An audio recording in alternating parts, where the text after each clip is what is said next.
Delhi assembly ఎన్నికల్లో hat trick కొడదామని ఆశపడ్డ Aam Aadmi party చతికిలపడింది. వరుసగా రెండోసారి కూడా ఒక్క సీటు కూడా గెలుచుకోలేనంత పరాభవాన్ని మూటకట్టుకుంది కాంగ్రెస్ పార్టీ. అవినీతి వ్యతిరేక ఉద్యమకారునిగా తెర మీదకు వచ్చి 3 సార్లు ముఖ్యమంత్రి పదవి చేపట్టిన కేజ్రీవాల్ చివరికి అవినీతి ఆరోపణలతో అధికారాన్ని కోల్పోయారు. కేజ్రీవాల్ సహా ముఖ్యమైన ఆప్ నాయకులు ఎన్నికల్లో చిత్తుగా ఓడిపోయారు. బీజేపీని దెబ్బతీసేందుకు ఇండియా కూటమిని ఏర్పాటు చేసిన కాంగ్రెస్ పార్టీ ఒంటరి పోరుతో దేశ రాజధానిలో అడ్రస్ పోగొట్టుకుంది. మిత్రభేదం పెద్ద దెబ్బే తీసింది. కలిసి ఉంటే విజయ తీరానికి చేరేవి, కానీ విడిగా పోటీ చేసి పరాజయాన్ని మూటగట్టుకున్నాయి. ఢిల్లీ అసెంబ్లీ ఎన్నికల్లో ఇండియా కూటమి ఐక్యతను గాలికి వదిలేయటంతో పూర్తిగా సతికిలబడ్డాయి. 2024 లోక్సభ ఎన్నికల్లో ఆప్, కాంగ్రెస్ కలిసి పోటీ చేసి ఏడాది తిరక్కముందే మళ్లీ విడివిడిగా పోటీ చేయటంతో ఇండియా కూటమి ఐక్యతపై మరోసారి నీలి నీడలు కమ్ముకున్నాయి. ఢిల్లీలో 3 సార్లు ప్రభుత్వాన్ని ఏర్పాటు చేసిన ఆమ్ ఆద్మీ పార్టీని ఈసారి ఎన్నికల్లో ఓటర్లు కోలుకోలేని విధంగా దెబ్బకొట్టారు. పార్టీ అగ్రనేత మాజీ సీఎం కేజ్రీవాల్, మనీష్ సిసోడియా, సత్యేంద్ర జైన్ ఓటమిని సవిచూశారు. గతంలో దాదాపు 15 ఏళ్ల పాటు నిర్విరామంగా ఢిల్లీని ఏలిన కాంగ్రెస్ పార్టీ 0కే పరిమితమైంది. బీజేపీకి 48 సీట్లు వస్తే ఆప్ 22కే పరిమితమైంది. కాంగ్రెస్ ఒక్క సీటు కూడా గెలుచుకోలేకపోయింది. బీజేపీ 46% ఓటింగ్తో అతిపెద్ద పార్టీగా అవతరించింది. ఆమ్ ఆద్మీకి 43% ఓటింగ్ వచ్చింది. కాంగ్రెస్కు సైతం 6% ఓట్లు పోలయ్యాయి. ఒకవేళ కాంగ్రెస్, ఆప్ కలిసి పోటీ చేసి ఉంటే ఫలితం ఇంకోలా ఉండేదని విశ్లేషకులు అంటున్నారు. అవినీతికి వ్యతిరేకంగా ఆవిర్భవించి చివరకు అవినీతి మరకలు అంటించుకుని పదవిని కోల్పోయింది ఆమ్ ఆద్మీ పార్టీ. అవినీతికి వ్యతిరేకంగా అన్నా హజారే చేపట్టిన జన లోక్పాల్ ఉద్యమంలో కీలక పాత్ర పోషించారు అరవింద్ కేజ్రీవాల్. ఆ ఉద్యమాన్ని రాజకీయ పార్టీ ఏర్పాటుకు ఉపయోగించుకున్నారు. అన్నా హజారే దీన్ని వ్యతిరేకించినా పట్టించుకోలేదు. 2013 ఢిల్లీ అసెంబ్లీ ఎన్నికల్లో ఆ పార్టీకి మెజారిటీ రాలేదు. తొలిసారి ఈ ఎన్నికల్లో పోటీ చేసిన ఆప్ 28 సీట్లు గెలిచింది.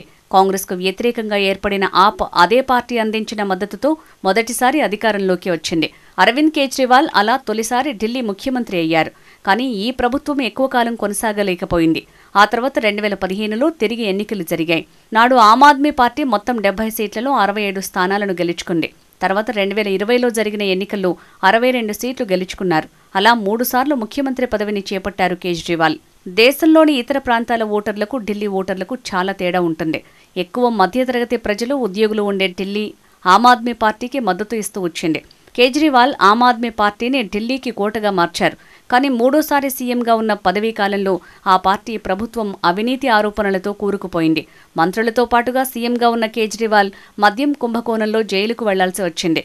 సంప్రదాయ రాజకీయ పక్షాలన్నీ అవినీతితో ఉన్నాయని ఆరోపించిన కేజ్రీవాల్ అందుకు భిన్నంగా పార్టీ నిర్మాణం ఉంటుందని ప్రకటించిన ఆచరణలో విఫలమయ్యారు.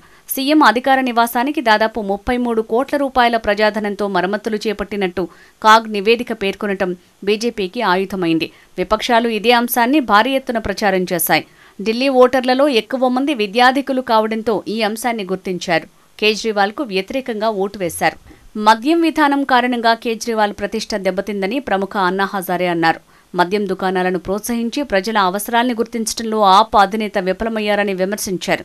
ఢిల్లీ ఎన్నికల ఫలితాల్లో ఆప్ ఘోర పరాభవం చవిచూడటంపై అన్నా హజారే స్పందించారు. ప్రజలకు సేవ చేయాలనే ప్రాథమిక సూత్రాన్ని పక్కనబెట్టి తప్పుడు మార్గంలో ప్రయాణించడం కూడా ఆమ్ ఆద్మీ పార్టీ చేసిన మరో తప్పిదమని అన్నా హజారే వ్యాఖ్యానించారు. కాగా ప్రజా తీర్పును హుందాగా స్వీకరిస్తారని ప్రకటించారాయన. దేశ రాజధాని ఢిల్లీలో ఒకప్పుడు కాంగ్రెస్ హవా నడిచేది. దాదాపు 15 ఏళ్లు అక్కడ పాలన సాగించింది. కానీ ఈసారి ఎన్నికల్లో మొదటి నుంచి ఆప్, బీజేపీ మధ్య గట్టి పోటీ నడిచింది. కాంగ్రెస్ పరిస్థితి ఆటలో అరటిపండులా మారిపోయింది.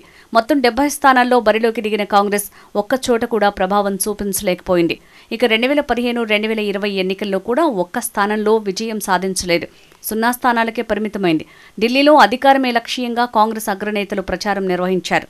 రాహుల్ గాంధీ, ప్రియాంక గాంధీ, మల్లికార్జున ఖర్గే వంటి కీలక నేతలు ప్రచారం హోరెత్తించినా కాంగ్రెస్కు కలిసి రాలేదు.